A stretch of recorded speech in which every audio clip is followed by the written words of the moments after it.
offshoring or globalization in general has been significantly impacted by the experiences from the pandemic in the last 20 months or so. Most large companies have globalized in some form or other in the last 20 years, often using services provided by third parties. However, from the learnings and experiences made now, they might have to rethink their strategy and their operating model in this area. Opportunities, there are many. Most people now in the last X months have got used to working remotely and working with others who are also remote, using technology. At the same time, there have been dramatic advances in the technology space, which then enables, again, working remotely. Even the skeptics who always thought it doesn't work now see that it works, even if locally. It's a slightly different story if you're working across continents. But even the skeptics see that remote work works. Now,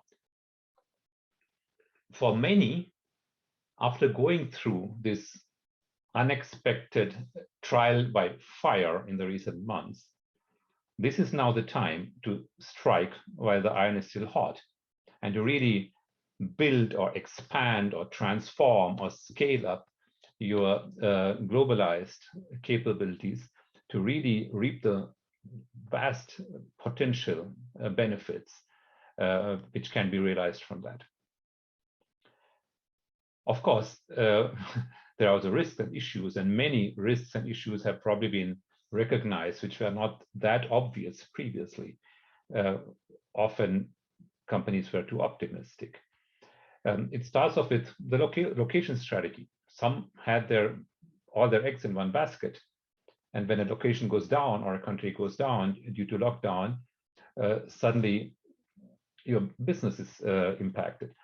Now, you might have to think about multiple sites, or you might have to think about keeping some capability or some capacity local, so that you're not dependent on cross-border logistics or communications or on rules and regulations in a different place.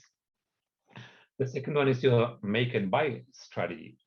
Those who are trying to do things alone, or maybe working just with one partner, and then that partner or yourself were not really prepared for a situation like this, had problems. So you might have to think about whether you work with partners, whether you need multiple partners, whether you need some kind of a fallback strategy, etc.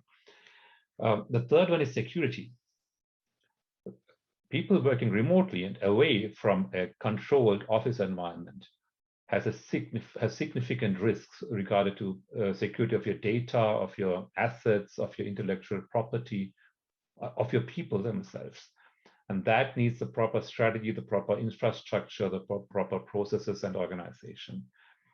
And finally, many might have been working in a enforced emergency business continuity mode in the last months, and now at some point want to go back to something which is business as usual. But that business as usual might not be what business as usual was before. It means you want to continue keeping the benefits of people working remotely or working in some kind of a hybrid model, hybrid work model at every location. And that needs proper thinking, planning, strategy, operations, technology, processes, everything.